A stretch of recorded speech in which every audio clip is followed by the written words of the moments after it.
Uterus എടുത്ത് കളയാതെ തന്നെ ഗർഭാശയ മുഴകൾ നമുക്ക് മാറ്റാൻ കഴിയുന്നുള്ളത് പലർക്കും അറിയില്ല. ചെറുപ്പം ആളുകൾക്കൊക്കെ ഇത് വരാറുണ്ട്. എത്ര വയസ്സ് മുതൽ ശരിക്കും ഇത് വരാറുണ്ട്? ശരിക്കും 30 വയസ്സ് മുതലൊക്കെ ആ പ്രായത്തിലൊക്കെ ഇത് എടുത്ത് കളയാന്ന് പറഞ്ഞു കഴിഞ്ഞാൽ നമുക്ക് ചിന്തിക്കാൻ പോലും കഴിയില്ല. കോംപ്ലിക്കേഷൻസ് നേരത്തെ വരുന്ന പല പഠനങ്ങളും തെളിയിച്ചു കഴിഞ്ഞതാണ്.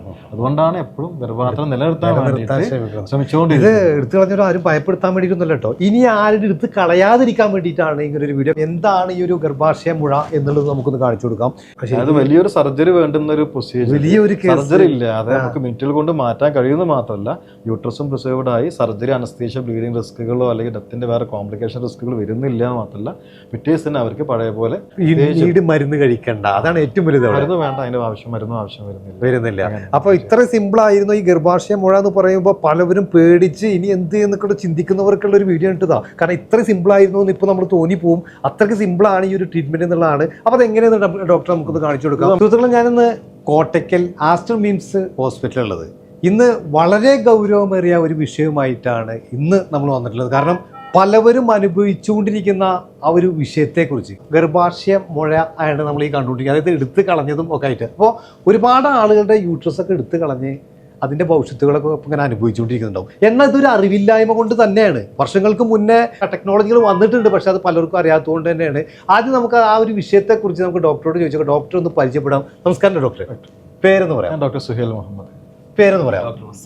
യൂട്രസ് ഒക്കെ എടുത്ത് കളഞ്ഞിട്ട് ഒരുപാട് ഇങ്ങനെ അനുഭവിച്ചുകൊണ്ടിരിക്കുന്നു അല്ലേ? ശരിക്കും അത് എടുത്ത് കളഞ്ഞാൽ ശരിക്ക് എന്താണ് ശരീരത്തിൽ നമ്മൾ അനുഭവിക്കേണ്ടത്? യൂട്രസ് എന്നല്ല നമുക്കൊരു അവയവമാണ്. അതെ, അത് ഗർഭം ധരിക്കാൻ മാത്രമല്ല, ഒരു സ്ത്രീകളുടെ ആരോഗ്യത്തെ, ഹോർമോൺ ഉൽപ്പാദനത്തൊക്കെ അതാണ് ആശ്രയിച്ചിരിക്കും. അതെ, യൂട്രസ് അവിടെ ഉണ്ടെങ്കിലാണ് അണ്ടാശയത്തിൽ നിന്ന് ആവശ്യത്തിന് ഹോർമോൺ വരുള്ളൂ. അതെ. എപ്പോഴും യൂട്രസ് നേരത്തെ എടുത്തു കളയാൻ പാടില്ലെന്നാണ് ഇപ്പം നമ്മളും ഗൈനക്കോളജിസ്റ്റും എല്ലാവരും അത് തന്നെയാണ് അതിന് വേണ്ടിയിട്ടാണ് ശ്രമിച്ചുകൊണ്ടിരിക്കുന്നത്. നേരത്തെ എടുത്തു കളഞ്ഞാൽ ഒരുപാട് സാധാരണ ഇപ്പം സ്ത്രീകൾക്ക് ഒരു 50 വയസ്സ് വരെ അറ്റാക്കിൻ്റെ ചാൻസ് കുറയായിരിക്കും. നേരത്തെ പറഞ്ഞാൽ നമ്മൾ നേരത്തെ ഹാർട്ടിൻ്റെ അറ്റാക്കിന് ചാൻസ് കൂടും, സ്ട്രോക്കിൻ്റെ ചാൻസ് കൂടും, പല ക്യാൻസറുകളും കൂടുന്നുണ്ടെന്നും എല്ല് തേയ്മാനങ്ങൾ പെട്ടെന്ന് വരും. പല കോംപ്ലിക്കേഷൻസും നേരത്തെ വരുന്ന പല പഠനങ്ങളും തെളിയിച്ചു കഴിഞ്ഞതാണ്. അതുകൊണ്ടാണ് എപ്പോഴും ഗർഭാധാനം നിലനിർത്താൻ വേണ്ടിയിട്ട് ശ്രമിച്ചുകൊണ്ട്. ഇത് എടുത്തു കളഞ്ഞവരും ആരും ഭയപ്പെടുത്താൻ വേണ്ടിയിട്ടൊന്നുമല്ല കേട്ടോ. ഇനി ആരും എടുത്ത് കളയാതിരിക്കാൻ വേണ്ടിയിട്ടാണ് ഇങ്ങനെ ഒരു വീഡിയോ. എന്താണ് ഈ ഒരു ഗർഭാശയ മുഴ എന്നുള്ളത് നമുക്കൊന്ന് കാണിച്ചു കൊടുക്കാം. ഗർഭാധാനത്തിലെ ഏറ്റവും കൂടുതൽ ക്യാൻസർ അല്ലാത്ത മുഴകൾ, ഗർഭാധാനം എടുത്തു കളയാൻ ഏറ്റവും കൂടുതൽ കാരണം ഫൈബ്രോയിഡ് മുഴകളാണ്. അതെ, സാധാരണ 30 വയസ്സ് കഴിഞ്ഞാലാണ് ഫൈബ്രോയിഡ് ഉണ്ടാകാൻ ചാൻസ്. 50 വയസ്സ് വരയ്ക്കും, 50 വയസ്സ് വരയ്ക്കാണ് എപ്പോഴും ഫൈബ്രോയിഡ് ഉണ്ടാവാനുള്ള സാധ്യത. പല പേഷ്യൻസ് ഇതുകൊണ്ട് പല ബുദ്ധിമുട്ടുണ്ടാവാറുണ്ട്. ബ്ലീഡിങ്, ഓവർ ബ്ലീഡിങ് ആയിട്ട് രക്തം കുറഞ്ഞ് അതിന്റെ ക്ഷീണങ്ങളും കാര്യങ്ങളും അങ്ങനെ വരാറുണ്ട്. പിന്നെ പീരീഡ്സ് സമയത്തുള്ള അമിത വയറുവേദനകളായിട്ട് ഉണ്ടാവാറുണ്ട്. പിന്നെ മെല്ലെ മുഴാകുമ്പോൾ അത് ബാക്കി മലബന്ധങ്ങളും മൊത്തത്തിന് തടസ്സങ്ങളായിട്ട് അങ്ങനെ പല രീതിയിൽ അത് ബുദ്ധിമുട്ടുണ്ടാക്കാറുണ്ട്. പലപ്പോഴും എന്താ സർജറി പേടിച്ചുകൊണ്ട് അത് സഹിച്ച് പോവുക പല ആളുകളുണ്ടാവുക. അത് നമ്മുടെ ജീവിതത്തിലെ ഏറ്റവും പ്രധാനപ്പെട്ട കാലം, ഏറ്റവും ആരോഗ്യമുള്ള കാലമാണ് 30-50 വയസ്സുള്ള കാലഘട്ടം, ഏറ്റവും ആരോഗ്യം. ആ സമയത്ത് ഈ അസുഖത്തെ സഹിച്ചുകൊണ്ട് കഷ്ടപ്പെട്ടുകൊണ്ട് അങ്ങനെ ജീവിക്കുക പല സ്ത്രീകളും. അപ്പൊ സർജറി ഇല്ലാതെ, സർജറി എന്നുള്ള ഒരു കേസേ ഇല്ല, വരുന്നില്ല, നമുക്ക് അനസ്തീഷ്യം വരുന്നില്ല. സാധാരണ തരിപ്പിക്ക് മാത്രമാണ്, വലിയ മേജർ അനസ്തീഷ്യം വരുന്നില്ല. സാധാരണഗതിയിൽ 20 മിനിറ്റ്സ് 30 മിനിറ്റ്സ് കൊണ്ട് ചെയ്യുന്ന ഒരു പ്രൊസീജിയറാണ്. ചെയ്ത് കഴിഞ്ഞ് പിറ്റേ ദിവസം തന്നെ വീട്ടിൽ പോവാം. റെസ്റ്റിന്റെ ആവശ്യമില്ല, മരുന്ന് കഴിക്കണ്ട. അതാണ് ഏറ്റവും വലുത്. മരുന്ന് വേണ്ട, അതിന്റെ മരുന്നും ആവശ്യം വരുന്നില്ല. അപ്പൊ ഇത്ര സിമ്പിൾ ആയിരുന്നു ഈ ഗർഭാശയ മുഴ എന്ന് പറയുമ്പോൾ പലവരും പേടിച്ച് ഇനി എന്ത് എന്നൊക്കെ ചിന്തിക്കുന്നവർക്കുള്ള ഒരു വീഡിയോ ഇട്ടതാ. കാരണം ഇത്ര സിമ്പിൾ ആയിരുന്നു എന്ന് ഇപ്പൊ നമ്മൾ തോന്നിപ്പോവും. അത്രയ്ക്ക് സിമ്പിൾ ആണ് ഈ ഒരു ട്രീറ്റ്മെന്റ് എന്നുള്ളതാണ്. അപ്പൊ അത് എങ്ങനെയാണ് ഡോക്ടർ നമുക്കൊന്ന് കാണിച്ചു കൊടുക്കാം. ഇതാണ് കത്തീറ്റർ, ചെറിയ കത്തീറ്റർ, ഇത്രയേ വലിപ്പമുള്ളൂ. ഇത് നമ്മൾ കയ്യിലൂടെ സാധാരണ ആൻജിയോഗ്രാം ചെയ്യുന്ന പോലെ ഒരു ഇതിട്ട് അതിലൂടെ നമ്മൾ കൊണ്ടുപോവുക ചെയ്യാം. നമ്മൾ കൊണ്ടുപോകുന്നൊക്കെ നമ്മൾ ഇതുവഴി അറിയാൻ പറ്റും. നമ്മൾ ഇതുവഴി, ഇതൊരു എക്സ്റേ, നമ്മുടെ കാത്ത് ലാബ് ആണ്. ഇങ്ങനെ കൊണ്ടുപോയിട്ട് നമ്മൾ യൂട്രസിലേക്ക് എത്തിക്കുക. ഇപ്പൊ ഇതാണ് ആ ട്യൂബ്. ഇപ്പൊ നമ്മൾ ഈ കാണുന്ന ട്യൂബ് ഉണ്ടല്ലോ, അതാണ് നമ്മൾ ഈ കാണുന്നത്. അത് കഴിഞ്ഞ് ഇത് ഗർഭാധാനത്തിലൂടെ രക്തക്കോലാണ്, യൂട്രസ് രക്തക്കോലാണ്. ഇവിടെ നിങ്ങൾ കണ്ടില്ലേ കുറെ ഇങ്ങനെ കുഞ്ഞു വേരുകൾ പോലെ കാണുന്നില്ല? അതെ, ഇത് ഫൈബ്രോയിഡിക്കുള്ള രക്തമാണ്. അപ്പൊ യൂട്രസിന്റെ രക്തക്കോലയിൽ നിന്നാണ് ഈ ഫൈബ്രോയിഡ് മുഴകൾ വളരാൻ വേണ്ടിയില്ല എല്ലാം മേടിക്കുന്ന ഭക്ഷണമാണെങ്കിൽ അതെല്ലാം മേടിച്ചെടുത്തുകൊണ്ട് അങ്ങനെ വളരും.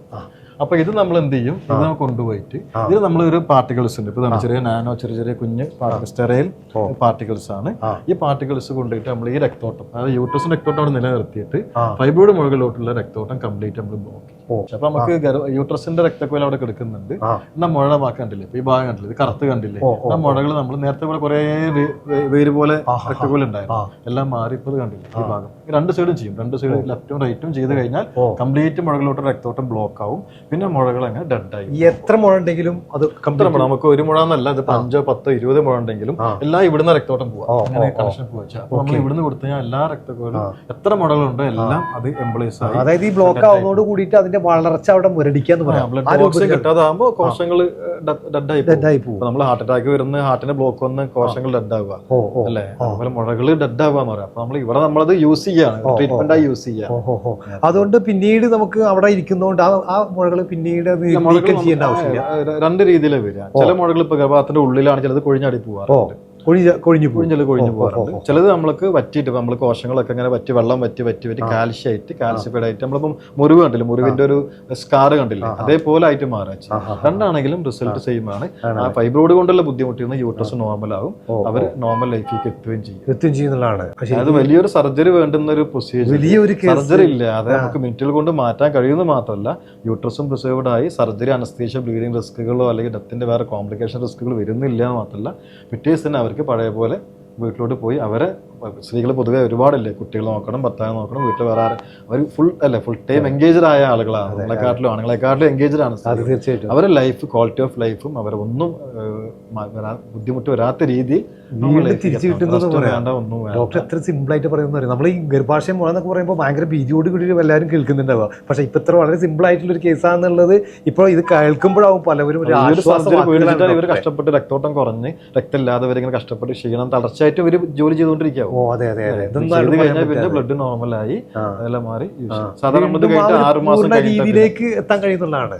കാരണം നമുക്ക് വേറെ സർജറി ചെയ്യുന്നില്ല, നമ്മൾ ഈ ട്യൂബിലൂടെ ഇട്ടിട്ട് അതിലൂടെ പുറത്തു വരാം. നാച്ചുറൽ പാർട്ട്, നമ്മൾ വേറെ വഴി ഉണ്ടാക്കുന്നില്ല, രക്തത്തിലൂടെ പോയി അതിലൂടെ ഇറങ്ങുന്നു.